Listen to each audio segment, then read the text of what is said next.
coming and listening to your lesson this week. We're going to have a lot of fun. I'm excited to share more about David with you. So this week we're going to be in 1 Samuel chapter 18. That's in the Old Testament, 1 Samuel chapter 18. If you want to open your Bibles and read along, you can do that. So last week we saw David defeat Goliath. That was a whole lot of fun. Goliath was this big Philistine and he was undefeated, and David came with just his slingshot and a stone and defeated him. It was crazy, but he had the Lord with him, so that was the difference. So he did that. We talked about that last week. This week, we're talking about kind of a little bit after that, what happened. So after David defeated Goliath, he went back to King Saul and in his house, and that's where he ran into King Saul's son, Jonathan.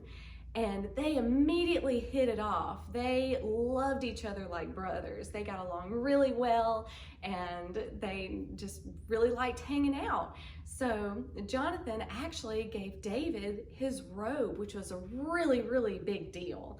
And that just showed how much he really loved David and thought of him as a brother.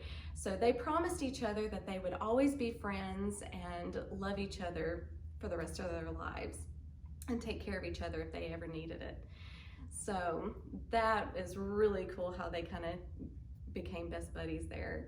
So now King Saul has decided, I should probably put David in charge of my army because he just took down this big guy. Nobody thought that he would.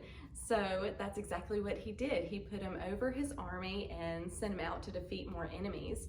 And man, did he defeat more enemies. He was getting it done. Everybody was just loving it. They saw all the people that hated them and were a threat to them. They were scared of them. They were seeing them all just disappear. David was taking care of all of them. So when David came back from defeating so many, the whole kingdom was dancing and singing and just having a party when he got back because they were so excited that he was this big warrior and he was defeating all their enemies for him. So they were dancing, they were singing, oh man, Saul has killed his thousands, but David has killed his tens of thousands. Well, they probably should have thought of different words because Saul heard that and he got really super mad. He did not like hearing that. Remember, Saul had gotten really prideful. He had become really full of himself, and he was not liking that people were praising David for these things that he had done, and they were speaking kind of more little of him, and David was kind of up here. So he was getting really, really mad. See, King Saul saw what was going on. See, he saw his son love David. His whole kingdom loved David. So it would probably be pretty easy for David to take over his kingdom and become king himself. And he wasn't happy with that idea. But remember, a few weeks back, Samuel had already anointed David to become king after Saul. God had already chosen David to take over, but Saul didn't know that yet. But he was really scared, so I bet he probably had an idea that that's what was coming. The next day, Saul had become tortured again like he had in the past. If you remember, the Spirit of the Lord had left him, and that just left him so depressed and so sad sometimes. And they had originally gotten David back then to come and play music for him. So this was happening again. Saul was really just down and out and just super depressed. So they brought David in to play the music for him to try to help him out, like it always had worked before. But this time, Saul had a spear. That's different. So Saul had his spear and he was really angry, and David was playing the music for him and everything. And all of a sudden, Saul throws the spear at David. but it didn't touch him. The spear did not touch David, which is interesting because, and I'm sure Saul was probably confused himself, because remember, Saul was a soldier too. He defeated armies also. So throwing a spear at one guy should have been pretty easy, but he missed. The reason was because the Lord was protecting David, just like he had always been protecting him. So Saul, understanding, okay, well, I guess, God's protecting him. I'm not going to be able to kill him. So he sent David away and he made him captain over 1,000 soldiers, and he sent him to do away with more of the enemies. Everybody loved David. He kept beating all the bad guys, and he was at the forefront. He didn't just send people to do it for him. He went in there and he did the battle too. And the people loved him for it. So now King Saul decided that he needed to make David part of his family, because that way he could have David on his side always and make sure that he wouldn't try to come and take his kingdom away. See, he was still worried about that. So he wanted him to marry one of his daughters. And David couldn't believe it. He just, it's like, who am I? Remember, he's just the shepherd boy that came and started fighting for the Lord's army. He didn't really think he was anything big, because he understood that it wasn't really him. It was God that was doing it for him. So he couldn't believe it that Saul wanted to let him marry one of his daughters and become his son-in-law. That was crazy.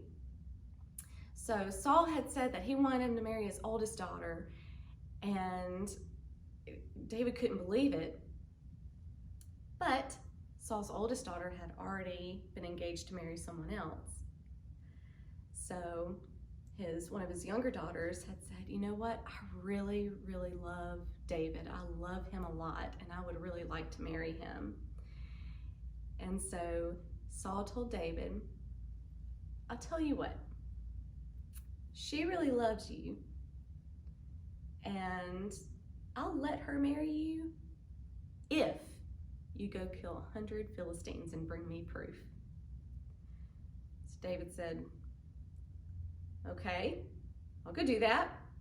So he went and he defeated 200 Philistines, not just the 100, he killed 200. And he brought back the proof to King Saul, and he said, you told me, to go kill 100, and I killed 200. And so Saul said, okay, you can have her. So he gave his daughter to David for them to go marry, and David would become Saul's son-in-law. I can only imagine how Saul is feeling right now. He's worried, he's scared to death that he's going to lose his kingdom to David, as he probably should be, because now he's kind of getting things in motion of, okay, I'm sure David probably thinks that I don't like him very much, but I'm keeping him close. So he's got his son Jonathan that really loves David. They're like brothers, and now David is married to one of his daughters, and she loves him so much. She said she loved him so much. And his whole kingdom loves David, so I'm sure he is probably a little worried. So that is going to be our lesson for this week. Crazy! I can't wait to see what happens next week. I have a feeling it's going to get even better. So we will see what happens then. Thanks so much for coming and listening and watching our lesson. We'll see you next week. Bye!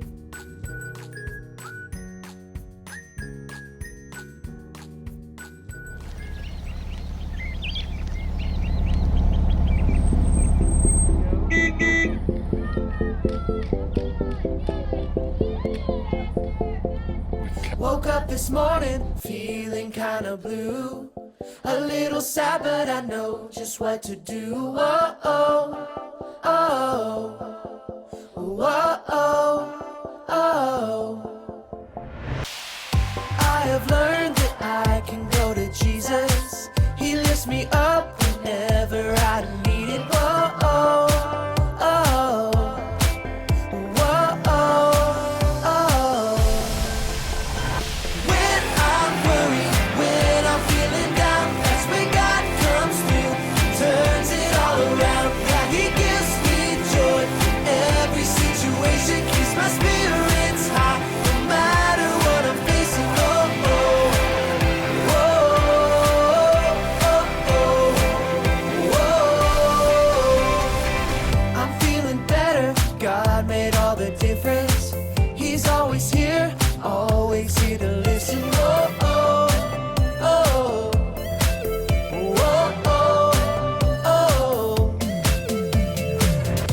is my source, the one who gives me life.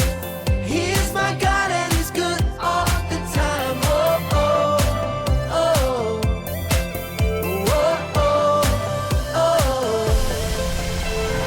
When I'm worried, when I'm feeling down, that's when God comes through, turns it all around. Yeah, he gives me joy in every situation, keeps my spirits high, no matter what I'm facing. Oh, oh, oh, oh, oh, oh,